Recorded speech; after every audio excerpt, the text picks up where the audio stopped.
Čestitke za nagrado. Ja, hvala lepa, ljubeznivi ste.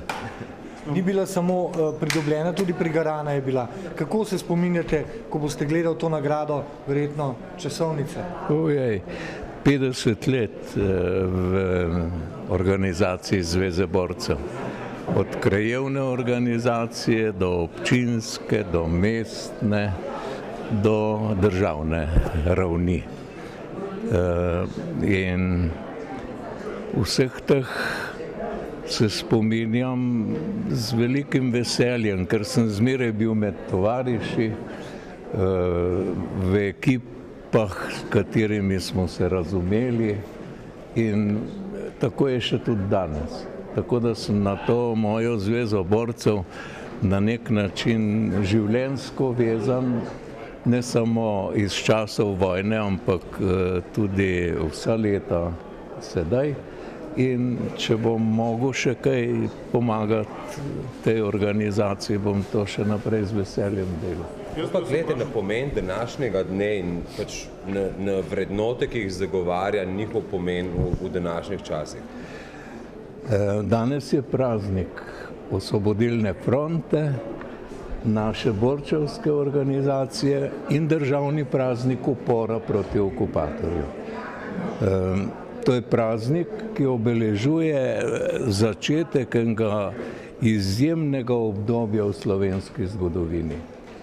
Danes ste slišali veliko o tem.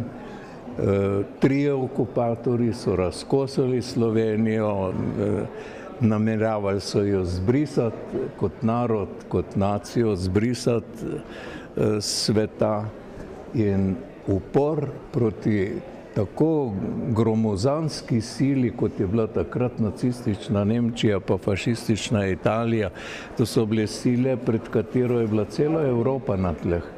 Torej, upret se taki velesili je veličastno dejanje in ta slovenski narod je to veličastje pokazal, in danes se tega lahko s ponosom spominjamo. Vsega dovolj te veličastnosti tega dejanja spominjamo? Mi se ga, v Zvezi borcev se ga, tudi mnogi Slovenci se ga, nekateri ne, nekateri celo z odporom, nekateri so podvrženi enim manipulacijam zgodovinskim, ki spreobračajo to zgodovino. In pol kar naenkrat namesto od veličastnega dejanja tu ostane samo nek zločin, pa nekaj, čemer bi se morali odpovedati in česar bi se morali sramovati. Pa to ni res, to je občutek enega dela tak. Tudi je res, da se je v tem času dogajalo veliko stvari, veliko dobrega, tudi veliko slabega. Tisto, kar je bilo slabo, lahko obžalujemo, določene stvari tudi obsojamo, ampak vzeto v celoti je to vendarle eno narodno-osvobodilni boj, mislim, je vendarle eno veličastno dejanje tega naroda in mislim, da smo na to vseeno lahko ponosni. Morala biti državna proslava potem po vašem mnenju? Državna proslava bi po našem mnenju morala biti, vendar dobro, zdaj smo tik pred proslavami tudi 9. maja, to je dneva kapitulacije nacistične Nemčije. Takrat bo državna proslava, tako da letos bi morda lahko jim malo opravičili, da jo ni.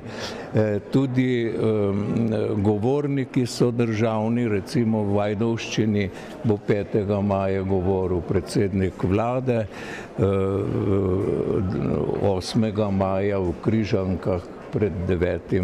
majem predsednik državnega zbora, tako da je država prisotna, in bi bilo pa prav drugače, da se vsi državni prazniki praznujejo tudi z državnimi proslavami in tako tudi to velja tudi za ta državni praznik. Rekli ste, da je ta dan bil en simbol sposobnosti Slovencev, da dosežemo nekaj veličastnega. A menite, da je danes so te vrednote, ta sposobnost, če je prisotna? Dostikrat gledamo, kako smo razdeljeni, kako se nismo sposobni odločiti v marsikateri stvari. A zdaj je kaj spremenilo? Ker izzivi so pa še vedno hudi. Ja, jaz verjamem v sposobnost tega naroda. V vseh kriznih obdobjih v svoji zgodovini je našel pravo pot v končni posledici. Zato smo tu, zato smo taki, kot smo. Ne? Tudi iz teh situacij zdaj bomo išli, upajmo, da kmalu, in jaz verjamem v sposobnost tega naroda. Je pa res, da pri nas v medijih vse preveč iščejo in objavljajo samo negativne stvari. Če bi s tako vnemo iskali pozitivne stvari, kot iščejo negativne, in delali zgodbe ne iz slabih, ampak iz dobrih stvari, bi ta podoba Slovenije izgledala čisto drugače, veliko bolj realno. Ker tale absolutno negativistična slika je potvorjena, je zlorabljena. V resnici ta slovenski narod ni tako grd, kot na takole iz vsega tega zgleda. Jaz verjamem v ta narod, verjamem, da bo šel svojo pot v pozitivno smer naprej. Upam, da imate prav.